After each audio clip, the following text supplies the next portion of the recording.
नमस्कार, शीतल की कहानियों में आपका स्वागत है। आज की कहानी है माँ बाप का कर्ज। अजी सुनते हो, तुम्हारी अम्मा आज फिर से बाबूजी के नाम की रट लगाए हुए है। पूछ रही है बाबूजी क्यों नहीं आए अभी तक, उनकी दवाई का समय हो गया है। घनश्याम की पत्नी आशा चिल्लाते हुए बोली, आशा तुम क्यों परेशान हो रही हो? तुम्हें पता तो है माँ को भूलने की बीमारी है, फिर क्यों सारा दिन चीखती चिल्लाती रहती हो? फिर मेरे सर क्यों मढ़ दिया इस मुसीबत को? मैं अपने बच्चे को देखूं या तुम्हारी अम्मा को? मैं तो परेशान आ गई हूँ। दरअसल 6 महीने पहले तक घनश्याम के अम्मा बाबूजी अपने गांव में रहते थे। घनश्याम की पत्नी आशा को ना तो अम्मा बाबूजी के साथ रहना पसंद था और ना ही गांव की मेहनत भरी जिंदगी। सो दोनों बेटा बहू उनसे अलग शहर में रहते थे और अब अलग रहने के बाद तो घनश्याम को भी अम्मा बाबूजी से खासा लगाव न रह गया था। गांव में ही रहकर बाबूजी खेती किया करते थे और अम्मा भी बाबूजी के साथ उनके काम में हाथ बटाया करती थी। इतना बुढ़ापा आने पर भी दोनों अपना काम खुद ही किया करते थे और अपनी ज़िंदगी से बहुत संतुष्ट थे। एक दिन बाबूजी रोजाना की तरह काम करने गए हुए थे। वहीं खेत में अचानक कहीं से सांप ने आकर काट लिया और उनकी जीवन लीला वहीं समाप्त हो गई। बेटा और बहू 4 दिन रहकर चले गए। पति के यूं अचानक चले जाने का सदमा अम्मा बर्दाश्त नहीं कर पाई। अब अम्मा बिल्कुल अकेली रह गई और अकेलेपन से धीरे धीरे उनकी दिमागी हालत बिगड़ने लगी। पड़ोस के ही कुछ लोगों ने अम्मा के बेटे घनश्याम को फ़ोन करके अम्मा के अकेलेपन के कारण बिगड़ती तबीयत के बारे में जानकारी दी। हालांकि घनश्याम की पत्नी आशा अम्मा को अपने पास रखने के पक्ष में बिल्कुल भी नहीं थी और उसने घनश्याम को भी साफ साफ मना कर दिया था अम्मा को शहर लेकर आने से। लेकिन जात बिरादरी और रिश्तेदार क्या सोचेंगे, इस बात का हवाला देते हुए घनश्याम ने अपनी पत्नी को मना लिया और गांव जाकर अपनी अम्मा को शहर ले आया। अम्मा के दिमाग की कमजोरी को समझते हुए एक दिन घनश्याम अम्मा को शहर के डॉक्टर के पास ले गया। डॉक्टर ने बताया कि यह एक दिमागी बीमारी है जो किसी को भी हो सकती है। एक बात ध्यान से सुनो, तुम्हें इनका बहुत ध्यान रखना है। इन्हें अकेले बाहर मत निकलने दिया करो और अकेले पार्क तक तो बिल्कुल नहीं जाने देना। अगर ये कभी भी बाहर जाएं तो घर का एक ना एक सदस्य इनके साथ होना चाहिए। डॉक्टर की दी हुई हिदायतें जब घनश्याम ने अपनी पत्नी को समझाई तो वह बोली, कुछ नहीं हुआ, वो सब सुनती है, समझती है, बस परेशान करने के नए नए बहाने ढूंढती है। माँ अपने बेटे बहू के पास आ तो गई थी, पर बहू के कसैले स्वभाव के कारण वहाँ भी चैन से रहना संभव नहीं था। सबके बीच में रहकर भी अम्मा अकेली थी। बेटा सुबह सुबह अपनी दुकान पर चला जाता था और बहू आशा की तो आंखों में अम्मा सारा दिन खटकती रहती। आशा उसे ज़्यादा भाव नहीं देती थी, बस 2 वक्त की रोटी देकर अपना पल्ला झाड़ लेती थी। बैठी बैठी अम्मा भूल जाती कि उसके पति का देहांत हो गया है। उसे ऐसे लगता जैसे बाबूजी अभी खेत से लौटेंगे और बोलेंगे, अरे भाग्यवान, आज तो बहुत थक गया हूँ, एक गिलास लस्सी पिला दे। बाबूजी अम्मा की दुनिया से तो चले गए, लेकिन अम्मा के दिल और दिमाग से बसे हुए थे। मीठी यादों में खोई अम्मा एकदम से ठिठक कर बैठ गई जब उसकी बहू ने उसे हिलाकर कहा, अम्मा, ओ अम्मा, बैठे बैठे मोटी हो जाओगी, थोड़ा काम करती रहोगी तो हाथ पांव चलते रहेंगे। अम्मा अपने आप को संभालते हुए उठ खड़ी हुई तो आशा ने उसके हाथ में झाड़ू थमा दी। अम्मा घर के आंगन में झाड़ू देने लगी। इतने में घनश्याम तैयार होकर दुकान पर जा ही रहा था कि अम्मा को झाड़ू देते हुए देखकर बोला, आशा, तुम्हें पता है ना अम्मा की हालत का? अगर उन्हें कुछ हो गया तो लेने के देने पड़ जाएंगे, कब समझोगी तुम? अरे क्या हुआ है अम्मा को? अच्छी भली तो है, सब काम कर सकती है, बिना मतलब बीमारी का नाटक किए बैठी है। थोड़ा बहुत घर का काम कर लेगी तो घिस नहीं जाएगी तुम्हारी अम्मा। तुम दुकान जाओ, यहाँ मैं संभाल लूँगी, आशा रौब भरी आवाज़ में बोली। घनश्याम के दिल में अम्मा के लिए हमदर्दी साफ दिखाई दे रही थी, लेकिन पत्नी के आगे उसकी बोलती बंद हो जाती थी। उस दिन के बाद से अम्मा रोज़ की साफ सफाई और दूसरे छोटे मोटे काम कर दिया करती थी। अब तो आशा भी अम्मा से घर का कोई ना कोई काम करवाती रहती थी।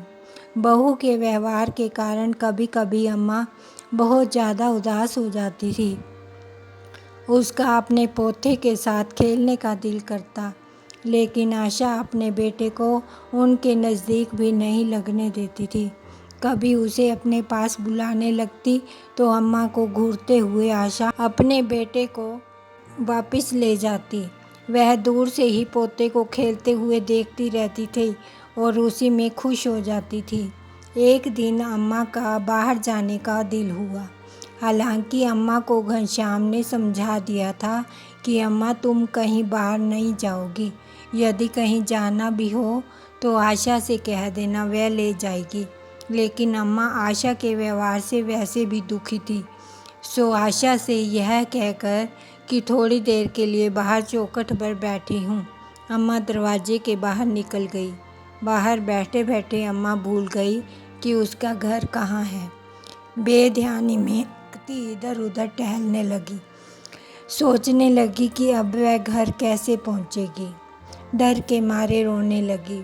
आशा ने कोई खोज खबर ही ना ली अम्मा की। शाम को जब घनश्याम घर आ रहा था तो देखा कुछ लोग एक औरत से पूछ रहे हैं, माँ जी आप कहाँ रहती हो, कुछ तो बताओ। पास जाकर देखा तो वह उसकी अम्मा ही थी। घनश्याम अम्मा को लेकर घर आ गया और डांटने लगा, जब मना किया था बाहर जाने से तो क्यों गई। आशा तुम देख तो सकती थी कि अम्मा की दिमागी हालत ठीक नहीं है, क्यों जाने दिया फिर अम्मा को बाहर। उधर आशा चिल्लाती हुई अपने कमरे से बाहर आई और बोली, खुद तो आप सारा दिन बाहर चले जाते हो और मेरे सर पर मुसीबत लाकर मर दी तुमने। सुनती कहाँ है वह मेरी, चिल्लाना है तो अपनी अम्मा पर चिल्लाओ, मुझ पर नहीं। मैं बेटे बहू के बीच होने वाली लड़ाई का कारण खुद को जान अम्मा सहम कर रह गई। अपने बेटे बहू के घर आकर अम्मा की हालत और ज़्यादा ख़राब होती जा रही थी। अब तो अम्मा की भूलने की आदत के कारण आशा उन्हें कभी कभी खाना भी नहीं देती, क्योंकि अम्मा को याद ही नहीं रहता था कि उसने खाना खाया या नहीं, और आशा इस बात का फ़ायदा उठाती थी। आशा ने एक किट्टी पार्टी ज्वाइन की हुई थी। इस बार उसकी मेज़बानी करने की बारी थी। सारी सखियां घर पर एकत्रित हुई तो उन्होंने सारा घर सर पर उठाकर धमा चौकड़ी मचा दी। फरमाइश हुई चाय पकौड़े की। आशा ने अम्मा को चाय पकौड़े बनाने के काम पर लगा दिया। बेचारी बीमार अम्मा उसके लिए फ्री की नौकरानी जो बन चुकी थी। जैसे तैसे अम्मा ने चाय और पकौड़े बनाकर मेज़ पर रख दिए। जैसे ही सब ने खाना पीना शुरू किया, छी थू थू थू, यह क्या खाना बनाया है आशा तेरी सास ने, इसके लिए हमें घर बुलाया था। दरअसल अम्मा की दिमागी हालत ख़राब होने के कारण अम्मा ने चाय में चीनी की जगह नमक डाल दिया और पकौड़ों में नमक डालना ही भूल गई थी। बस फिर क्या था, आशा सारी सहेलियों के सामने ही अम्मा पर बरसना शुरू हो गई और खूब जली कटी बातें सुनाई। थोड़ी देर बीतने पर सारी सहेलियां नाक भौं सिकोड़ कर चली गई। उधर देखा तो अम्मा अपने पोते के साथ लाड कर रही थी। एक काम ठीक से नहीं होता आपसे, सारी सहेलियों के सामने नाक कटवा दिया आपने तो मेरी। बोलते हुए आशा अपने बेटे को खींचते हुए रसोई घर से चली गई। सामने देखा तो अम्मा ने गैस भी जलती छोड़ दी थी। तेल धू धू करके जल रहा था और साथ में आशा का दिल भी। अब तो हद हो गई, कहते हुए आशा अपने कमरे में जाकर सोच विचार करने लगी। अगले दिन सुबह जब घनश्याम अपनी दुकान पर चला गया तो आशा अम्मा के पास आई और बोली, अम्मा चलो आज आपको मंदिर दिखाने ले चलती हूँ। आप कब से मंदिर जाने की जिद कर रही थी ना। अम्मा खुशी खुशी तैयार हो गई। जब से इस घर में आई थी आज पहली बार इतनी खुश दिखाई दे रही थी, और होती भी क्यों ना। आखिर इतने दिनों के बाद अम्मा किसी मंदिर में जा रही थी। जुग जुग जियो बहू, भगवान तुम्हारा भला करे। बहू के साथ घर से निकलते हुए अम्मा उसे आशीर्वाद देते जा रही थी।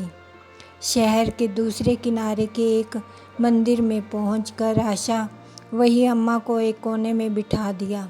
अम्मा यहीं चौखट पर बैठ जाओ, मैं प्रसाद लेकर आती हूँ, तब तक यहीं रुकना। यह बोलकर आशा प्रसाद लेने चली गई, लेकिन सुबह से दोपहर हो गई, आशा लौट कर ना आई। बेचारी अम्मा भूखी प्यासी वहीं बैठी रही। किसी ने प्रसाद दे दिया तो खा लिया।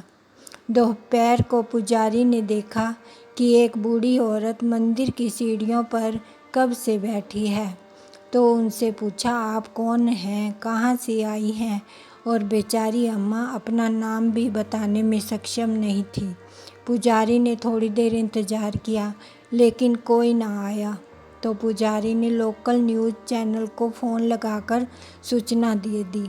थोड़ी ही देर हुई और न्यूज़ चैनल के रिपोर्टर मंदिर में पहुंच गए, और साथ में स्वयंसेवी संगठन के कार्यकर्ता भी, जिन्हें न्यूज़ रिपोर्टर ने खबर कर दी थी।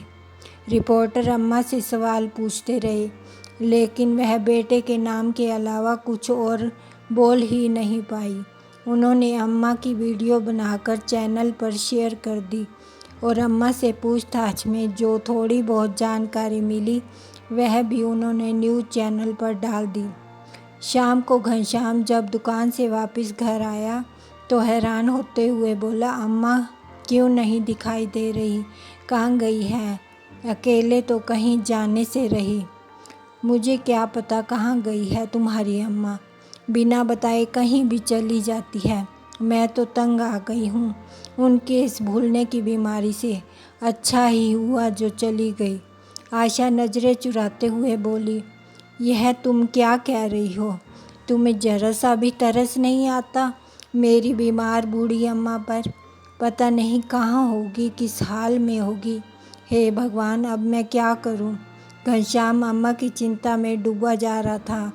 फिर अपने आप को संभालते हुए अम्मा को ढूंढने निकल पड़ा।